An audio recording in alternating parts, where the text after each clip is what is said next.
நேயர்கள் அனைவருக்கும் வணக்கம். வெண்முரசு நீர்க்கோலம் அத்தியாயம் 73. ஆடியில் எழுபவன். கீசகன் அணி புனைந்து கொண்டிருந்த போது பிரீதை வந்திருப்பதை காவலன் அறிவித்தான். அவன் கை காட்ட அணியரும் ஏவலரும் தலை வணங்கி வெளியே சென்றனர். உள்ளே வந்து வணங்கிய பிரீதை, அவளும் அணி புனைந்து கொண்டிருக்கிறாள் என்றாள். கீசகன் புன்னகையுடன் நன்று என்றான். அவள் கோரிய அனைத்தும் அளிக்கப்படும் என்று மீண்டும் நான் சொன்னதாக சொல். பிரீதை பேசாமல் நின்றாள். என்ன என்றான் கீசகன். அவள் கோருவன எளியவை அல்ல. தாங்கள் அவற்றை உய்துணர்ந்திருக்கிறீர்களா என ஐயுறுகிறேன். கீசகன் உரக்க நகைத்து, அவள் அத்தனை எதிர்வு காட்டிய போதே நான் அவள் கோருவன பெரியவை என புரிந்து கொண்டேன். நான் எண்ணியதை விடவும் நுண்மையும் ஆற்றலும் கொண்டவள். மிக எளிதாக என்னை அரசவைக்கு கொண்டு சென்று குடிநெறி முன் சிக்க வைத்து விட்டாள். பொறியில் கால் சிக்கிய யானை போல நான் நின்றிருக்கையில் என்னிடம் அவள் நிலை பேச தொடங்குகிறாள். இன்று எனக்கு வேறு வழியே இல்லை என்றான். உண்மையில் நான் அவளையும் பிற பெண்டிரை போல நுகர்ந்து வீசவே எண்ணி இருந்தேன். இங்கு எவளையும் மனம் முடிக்கும் எண்ணம் எனக்கில்லை. விராடத்தின் முடி சூடிய பின் முதன்மை சத்திரிய குலம் ஒன்றில் இருந்து மகட்கோள் என்பதே என் திட்டம். அது கிழக்கே காமரூபமோ வடக்கே திரிகர்த்தர்களோ சத்திரிய குருதியாக இருக்க வேண்டும். இல்லையேல் என் கொடி வழியினர் இந்த அரியணையில் நீடிக்க முடியாது என்றான் கீசகன். ஆனால் அவள் ஈற்றிய இந்த பெருஞ்சூழ்ச்சியை காண்கையில் இவளை நான் துறக்க முடியாதென்று உணர்கிறேன். என்னிடம் இல்லாதது சூழ்ச்சி திறனே. அதனால்தான் இத்தனை காலம் இங்கே அடங்கி இருக்கிறேன். இவள் என் அரசியானால் தோளாற்றலுடன் மதியாற்றலும் இணையும். ஆகவே அந்த கோரிக்கையை நான் உண்மையாகவே ஏற்றுக்கொண்டிருக்கிறேன் என்று கீசகன் சொன்னான். பிரீதை, பட்டத்தரசியாகவா என்றாள். அதை அவளிடமே பேசிக்கொள்கிறேன். அவளே இந்நகரை முழுதாளும் அரசியாக இருப்பாள். நான் சத்திரிய அரச குலத்தில் பெண் கொண்டு அவளை பட்டத்தரசியாக்கினாலும் அவள் இவளுக்கு அடங்கி இருப்பாள். பட்டத்தரசி பெறும் மைந்தர் விராடபுரியை ஆழ்வார்கள். ஆனால் இவள் பெறும் மைந்தருக்கும் நிலம் வென்று தனியரசு அமைத்து கொடுப்பேன். அவர்களும் கோல் கொண்டு அரியணை அமர்வார்கள். பிரீதை, இது அவள் கோரியதை விட மிகுதி என்றாள். ஆம், இனி சைரந்திரியிடம் சொல் சூழ்வதில் பொருள் இல்லை. அவள் கழுகு என பறக்கையில் நான் நிலத்தில் ஊர்ந்து கொண்டிருக்கிறேன். எல்லாவற்றையும் அவளிடம் திறந்து வைத்து நிற்பேன். அவளே என்னையும் கொண்டு செல்லட்டும். இந்நாட்டை நான் வெல்வது இனி அவளுடைய வெற்றி. அவளுக்கு பிறக்கவிருக்கும் மைந்தரின் நலன். பிரீதி சில கணங்கள் பேசாமல் நின்றுவிட்டு, ஆனால் அவளை முறைப்படி மனம் கொள்வதை நாளை குடியவையில் நீங்களே அறிவிக்க வேண்டும் என்பது என தொடர அவன் கை அமர்த்தி, அதை அவள் கோராமல் இருக்க மாட்டாள். அவளுடைய சூழ்ச்சியின் உச்சம் அது. அவள் என் தனி சொல்லை நம்பவில்லை. அரசியல் அறிந்தோர் ஒருபோதும் தனி சொற்களை ஏற்க மாட்டார்கள். குடியவையில் அறிவித்த பின்பு நான் பின்னடி வைக்க முடியாது. குடியவையில் நான் முதலிலேயே எழுந்து அவளை நான் முறைப்படி மணந்து விட்டதாக அறிவித்தால் அவள் அதை ஏற்று தன் சொல்லை உரைப்பாள். சற்று தயங்கினால் கூட நான் அவளை பெண் சிறுமை செய்ததாக சொல்லி என்னை குடிவிலக்கு நோக்கி கொண்டு செல்வாள் என்றான். பிரீதை பெருமூச்சுடன், அவள் யார்? இத்தனை நுண் சூழ்ச்சிகளை செய்ய எங்கே பயின்றாள் என்றாள். அவள் எவர் என ஒருபோதும் நான் கேட்க கூடாது. அறிந்தாலும் அதை உளம் கொள்ளக்கூடாது. அதன் பொருட்டு அவள் முடிநீக்கம் செய்யப்படக்கூடாது என்பது அடுத்த கோரிக்கை. அதுவே அவள் யார் என்று காட்டுகிறது. அவள் உடன்கட்டை ஏறுவதை தவிர்த்து தப்பி வந்த அரச குல மகள். சிதையேற ஒப்புக்கொண்டு சந்தனமும் மாலையும் அணிந்து சுடலை வரை சென்ற பின் அஞ்சி திரும்பும் பெண்ணை அக்குடி தேடிச் சென்று கொன்றொழிப்பது வழக்கம். ஏனென்றால் தெய்வங்கள் அவளை பலியாக ஏற்றுக்கொண்டு விட்டன. பலி விலங்கு தப்பிச் சென்றால் தெய்வங்கள் சினம் கொள்கின்றன. அவற்றின் பழியை அக்குடி தவிர்க்கவே முடியாது என்றான் கீசகன் புன்னகையுடன். அவள் தன் குழலை முடிவதோ மலர் சூடுவதோ இல்லை. அதை நீ நோக்கி இருப்பாய் என்றான். பிரீதை ஆம் என்றாள். அது கைம்பெண்களுக்கான நெறி. அவள் என்னை மணந்த பின்னரே முடி சுற்றி கட்டி மலர் சூடுவாள் என்றான் கீசகன். அவள் இங்கே முடிசூட்டி கொண்டாள் என்றால் உடனே அவள் எவரென தெரிந்து அந்த அரசகுடி அவளை ஒப்படைக்க வேண்டுமென நம்மிடம் கோரும். போருக்கும் எழக்கூடும். நம் குடிகளில் சிலரும் அவளுக்கு எதிராக திரும்பலாம். ஆகவேதான் முன்னரே அதற்கும் என்னிடம் சொல்லுறுதி கோருகிறாள். பிரீதை மீண்டும் நீள் மூச்சு விட்டு, நான் சென்று அவளை அழைத்து கொண்டு கொடிமண்டபத்திற்கு வருகிறேன் என்றாள். கொடிமண்டபத்தை சுற்றி நான் என் காவல் படையினரை நச்சு அம்புகளுடன் நிறுத்தி இருக்கிறேன். கால் தவறி கூட எவரும் அங்கே வந்துவிடக்கூடாது என்று கீசகன் சொன்னான். ஆம், நான் சேடியரிடம் இன்று கொடிமண்டபத்தில் கன்னி பூசனை நிகழவிருப்பதாகவும் அதில் ஈடுபடும் அரசகுடி ஆண்கள் அன்றி எவரும் அங்கே செல்லக்கூடாதென்றும் சொல்லிவிட்டேன். கீசகன் அவள் தோளை தட்டி நன்று என்றான். அவள் விசும்பி அழும் ஒலி கேட்டு குனிந்து நோக்கி, என்ன, ஏன் அழுகிறாய்? என்ன நிகழ்ந்தது என்றான். ஒன்றுமில்லை என்றாள் பிரீதை. சொல், என்ன நிகழ்ந்தது, ஏன் என்றான் கீசகன். நான் உங்களுக்கு அடிமையானது 16 ஆண்டுகளுக்கு முன்பு. அன்று முதல் என்று விம்மி அவள் முகத்தை மூடிக்கொண்டாள். அதனால் என்ன? நீ என்றும் என் அணுக்கியே. அவள், இனி அப்படி அல்ல. என்னை அவள் அணுக விடமாட்டாள். அவள் என்னை நடத்தும் முறை என்று மீண்டும் சொல் முறிய விசும்பினாள். கீசகன் புன்னகைத்து, இவ்வளவுதானா, இதற்காகவா என்றான். நீ விழைவதென்ன? உன் இடம் அவ்வளவுதானே. நான் முடிசூடிக்கொண்டால் எல்லைப்புற கோட்டை சிறுநகர் ஒன்றை உனக்கென்றே அளிக்கிறேன். அங்கே நீ என் அரசியரில் ஒருத்தியாக தலைமை கொண்டு அமரலாம். மைந்தரையும் பெற்றுக்கொள்ளலாம். உன் மைந்தர் அங்கே காவல் படை தலைவர்களாக ஆவார்கள். அவள் திடுக்கிட்டு அவனை பார்த்தாள். அவள் தலை நடுங்கியது. உதடுகள் அழுகை என நெளிந்தன. மெய்யாகவா என்றாள். ஆம், மெய்யாக, என் குல தெய்வங்கள் மேல் ஆணையாக. அவள் நீர் நிறைந்த கண்களால் அவனை நோக்கி கொண்டிருந்தாள். நம்பு, நான் அளிக்கும் அன்பு கொடை இது. நீ அவள் முன் வரவே வேண்டாம். எல்லையில் நான் வரும்போது மட்டும் சந்திப்போம். விலகிச் சென்றால் அவள் உன்னை மறந்தும் விடுவாள். பிரீதை மெல்ல இழகி இதழ்கள் வளைய கசப்புடன் சிரித்து, அவளைப் போல நான் உங்கள் சொல்லுக்கு பிரிதொரு பூட்டும் போட்டுக்கொள்ள முடியாது என்றாள். இது என் சொல், அவளுக்கு என்னை தெரியாது என்றான் கீசகன். எனக்கு தெரியும் என்று அவள் சொன்னாள். என்ன சொல்கிறாய் என்றான் கீசகன் சினத்துடன். என்ன வேண்டுமென்றாலும் ஆகுக. நீங்கள் இதை எனக்கு சொன்னீர்கள் என்பதே எனக்கு போதும். அறியா அகவையில் உங்களுக்கு ஆட்பட்டது என் நெஞ்சம். பிரிதொன்றில்லாமல் இதுவரை வந்துவிட்டேன். என் படையலுக்கு மாற்றாக இதுவரை எதுவும் பெற்றதில்லை. இச்சொல்லையே நீங்கள் அளிக்கும் அருள் என கொள்கிறேன் என்றாள். இதோ பார் என அவன் பேசத் தொடங்க அவள் தலை வணங்கி விலகிச் சென்றாள். மீண்டும் அணியரும் ஏவலரும் வந்து அவனை ஒருக்கத் தொடங்கினார்கள். அவன் ஆடியில் தன் உருவம் மறைந்து அங்கு ஒரு அணிச்சிலை எழுவதை நோக்கிக் கொண்டிருந்தான். தன் பெருந்தோள்களை நோக்குவது எப்போதுமே அவனுக்கு பிடிக்கும். தசைகளை உருட்டி உருட்டி நாளெல்லாம் நோக்கிக் கொண்டிருப்பான். ஆனால் ஆடி நோக்குவது குறைந்து நெடுநாட்களாகின்றன என அப்போது அறிந்தான். ஏன் என்றும் அவன் அறிந்திருந்தான். ஆடியில் நோக்கும் போதெல்லாம் தன் உடலின் குறைகள் அவனுக்கு தெரிய தொடங்கின. அவன் தோள்கள் பெருத்திருந்தாலும் கழுத்துடன் இணைக்கும் தசை பொங்கி மேலெழுந்திருக்கவில்லை. நெஞ்சு குழிக்கு கீழே வயிறு புடைத்து மேலே எழுந்திருந்தது. தொடைத்தசைகள் இறுக்கத்தை விட எடையே கொண்டிருந்தன. அக்குறைகளெல்லாம் வலவனுடன் தன் உடலை ஒப்பிட்டுக் கொள்வதனால் தெரிபவை என அவன் அறிந்த பின்பு ஆடியே கசப்பை அளித்தது. வெறியுடன் உடல் பயிலத் தொடங்கினாலும் உணவை ஒழிக்கவும் அந்தியில் மதுவில் ஆடாமல் இருக்கவும் அவனால் இயலவில்லை.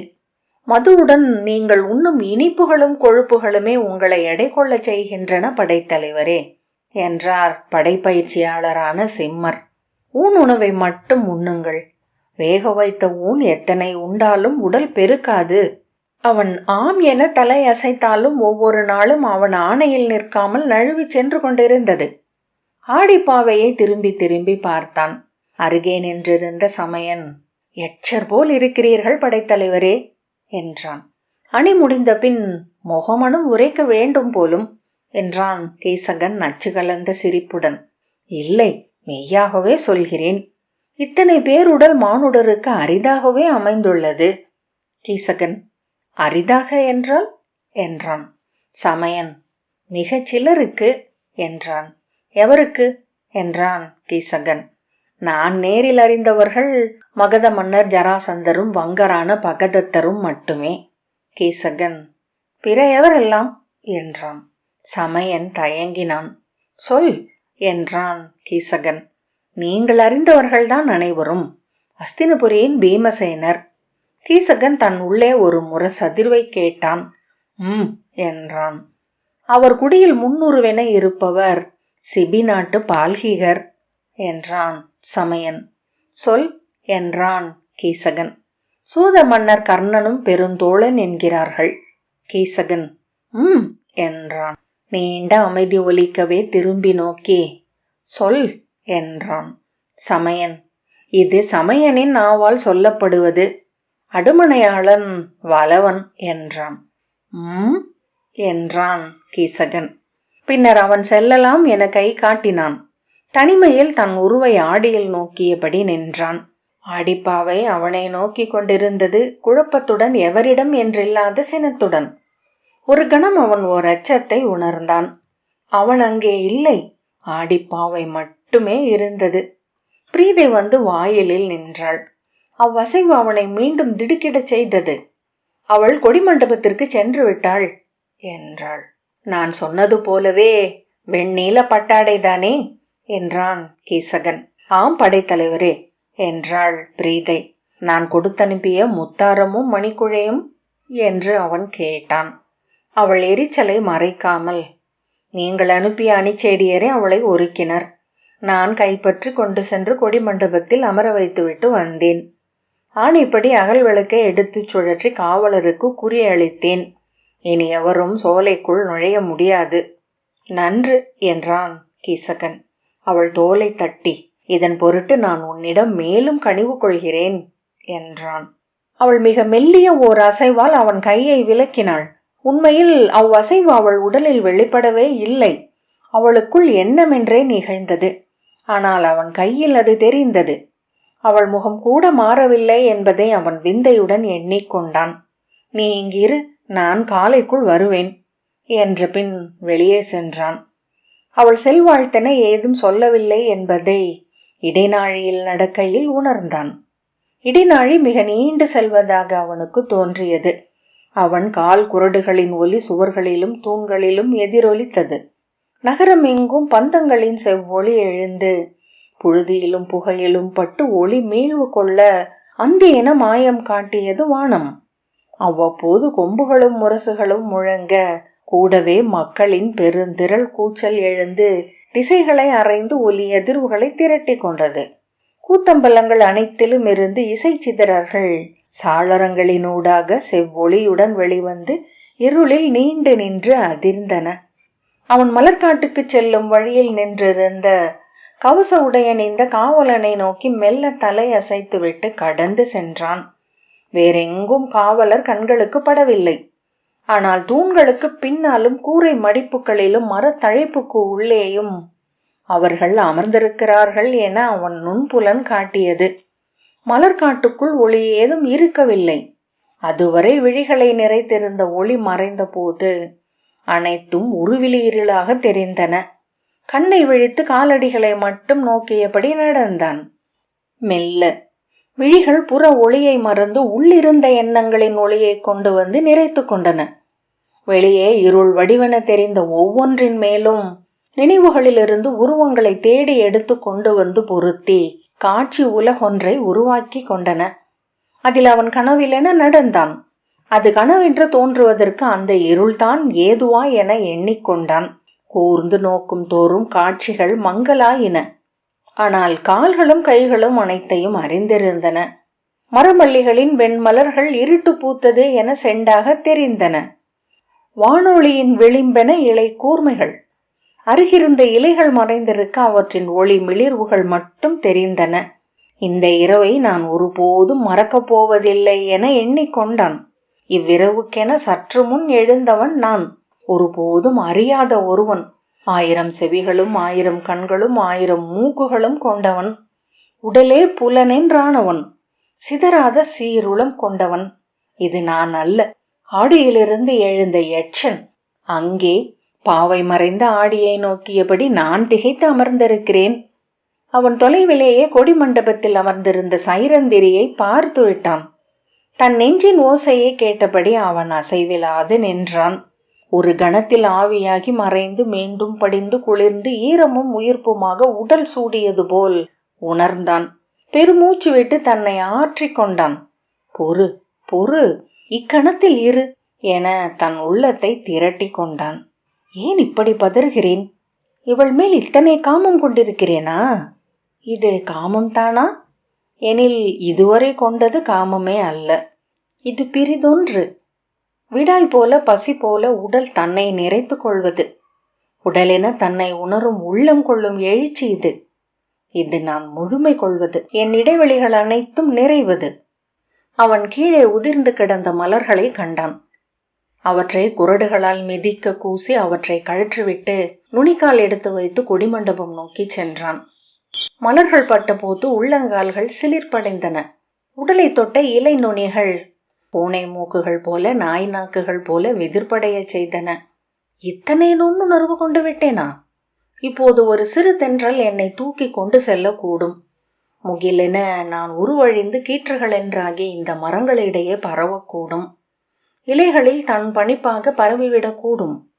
கொடிமண்டபத்தின் படிகளில் ஏறி அவன் அவளை நோக்கியபடி நின்றான். வெண்ணீல ஆடையை இருளில் தெரிவதற்காகவே அவன் தெரிவு செய்திருப்பதை அப்போதுதான் உணர்ந்தான். வெண்முத்தாரமும் வைரக்குழைகளும் ஆடையுடன் இணைந்து இருளில் எழுந்து தெரிந்தன. ஆடையால் முகம் மறைத்து ஒரு கழித்து மரப்பீடத்தில் அமர்ந்திருந்தாள். கொடிமுல்லை அவள் அருகே நீண்டிருக்க ஒரு கிளையை கையால் பற்றியிருந்தாள். அவள் அதுவரை தன்னுள் பெருகிய சொற்கள் எங்கு சென்றன என்று திகைத்தான். மூச்சு மட்டும் குளிராக உடலை மெய்ப்பு கொள்ள செய்தபடி வந்து கொண்டிருந்தது. பேச வேண்டும், பேசியாக வேண்டும். பேசு பேசு பேசு. அவன் தேவி என்றான்.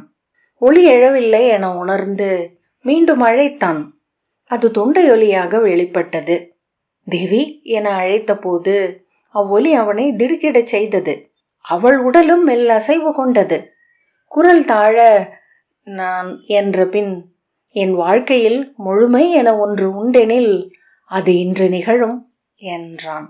ஆம் என்றாள் அவள். உன்னை பார்ப்பதற்குள்ளாகவே நீ என்னவள் என உணர்ந்து விட்டேன். நீ அரண்மனைக்குள் நுழைந்த போதே உன்னை பற்றி கோட்டை காவலர் என்னிடம் சொன்னார்கள். நீ என்னை தேடி வருவதாக உன் அணுக்கன் ஒருவன் கோட்டை முகப்பில் சொன்னான் என அறிந்தேன். அப்போதே உன் உள்ளத்தையும் அறிந்து கொண்டேன். அவள் என்றாள். ஆனால் நாம் இணைய இத்தனை காலமாகி இருக்கிறது. இந்த விளையாட்டு சற்று கடுமையானதே. ஆனாலும் இது நன்று. நம் இருவரின் மதிப்பையும் ஒருவரை ஒருவர் புரிந்து கொண்டது இதனால்தான். நான் நீ இல்லாமல் ஓயமாட்டேன் என்றும் நீ உன் இடத்திலன்றி அமைய மாட்டாய் என்றும் தெளிந்தது இப்போது என்றான் கீசகன். ஏன் பேசாமல் இருக்கிறாய்?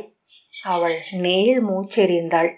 உன்னை பிரீதை இங்கு கொண்டு வந்து விட்டாள் என அறிந்த பின்னரே இது மெய்யாகவே நிகழ்கிறது என என் உள்ளம் ஏற்றுக்கொண்டது. அவள் ஒன்றும் சொல்லவில்லை. அவளை பற்றிய பேச்சு உனக்கு பிடிக்கவில்லை அல்லவா என்றான் கீசகன். நான் உன்னை வென்றாக வேண்டும் என்று என்னிடம் சொல்லிக்கொண்டே இருந்தவள் அவள்தான். எளிய வீட்டு விலங்கு போன்றவள், காலடியை சுற்றி வருபவள். அவளை நீ ஒரு பொருட்டாகவே எண்ண வேண்டியதில்லை. அவள் எனக்கு தன்னை படைத்திருக்கிறாள். அதனூடாக தன் வாழ்க்கையை அமைத்து கொண்டிருக்கிறாள். ஆகவே சற்று பொறாமை கொள்கிறாள். அவளை நீக்கி விடுகிறேன். நீ ஆணையிட்டால் இவ்வுலகிலிருந்தே. அவன் நகைத்து, மலை தெய்வங்கள் முதற் பலி என பூசகனையே கொள்கின்றன என்பார்கள் என்றான். அவளும் மெல்ல நகைத்தாள். பிறகென்ன என்றபடி கீசகன் அருகே சென்றான். உன் கோரிக்கைகளுடன் பிரீதை வந்தபோது நான் ஒரு கணம் வியந்தேன். அதை நம்பாமல் குழம்பினேன். அவற்றில் இருந்த உள் மடிப்புகளை விரிக்க விரிக்க அனைத்தும் தெளிவாகியது. நான் விரித்த வலையில் நீ சிக்கவில்லை. நீ விரித்த வலையில்தான் நான் சிக்கி இருக்கிறேன். ஆனால் மிக மகிழ்ச்சியுடன் இதில் இருக்கிறேன். இந்த வலையிலேயே என்னை வைத்திரு. இதுவே என் அரியணை, அரண்மனை என்றான் கீசகன். எனக்கே விந்தையாக இருக்கிறது. நான் இத்தனை அழகாக பேசுவேன் என எண்ணியதே இல்லை. உன் அறிவில் சில திவலைகள் எனக்கும் வந்துவிட்டன போலும். அவள் கூந்தல் தரை வரை வழிந்து கிடந்தது. அவன் மெல்ல அதை தொட்டான். உன்னிடம் நான் பித்து கொண்டதே இக்கூந்தல் அழகை கண்டுதான். இதை கவிதையாக்குக என என் அவைச்சூதரிடம் சொன்னேன். தேவகண்ணி ஏறிய கருமுகில் என்றான் ஒருவன். பொருந்தவில்லை என்றேன். எரிதழல் கொற்றவை ஏறிய மதகரி என்றான் இன்னொருவன். ஆம் என்று கூறி அவனுக்கு 7 கழஞ்சு பொன் கொடுத்தேன். நான் பொன் கொடுப்பதே அரிது. உனக்காக கொடுத்தது அது. அவள் அக்குழல் கற்றைகளை தன் முகத்தில் வைத்து கொண்டான். செண்பக மணம் என்றான். உன் குழலுக்கு வேறெந்த மலரும் பொருந்தாது. மற்ற மலர் மணங்களிலெல்லாம் மண்ணும் நீரும் காற்றுமே உள்ளன. செண்பகத்தில் மட்டும் அனல் என்றான். அல்லது நாகலிங்கம். அதில் உள்ளது நஞ்சு. மெல்ல சிரித்து, என்ன பேசிக் கொண்டிருக்கிறேன் பித்தன் போல? நீ ஒரு சொல்லும் சொல்லவில்லை என்றான். அவள் நீள் மூச்செறிந்தாள். உன் முன் என்னை முழுமையாக திறந்து வைக்கிறேன். உன் உடல் கண்டு காமம் கொண்டேன். பின் உன்னை வெல்ல வேண்டும் என விழைந்தேன். உன் சூழ்திறன் கண்ட பின் நீ உடனிருக்க வேண்டுமென கருதினேன். ஆனால் இந்த மலர்ச்சோலைக்குள் நுழைந்த போது அவையெல்லாம் பொய் என உணர்ந்தேன். நான் உன்னால் மட்டுமே நிறைவடைய முடியும்.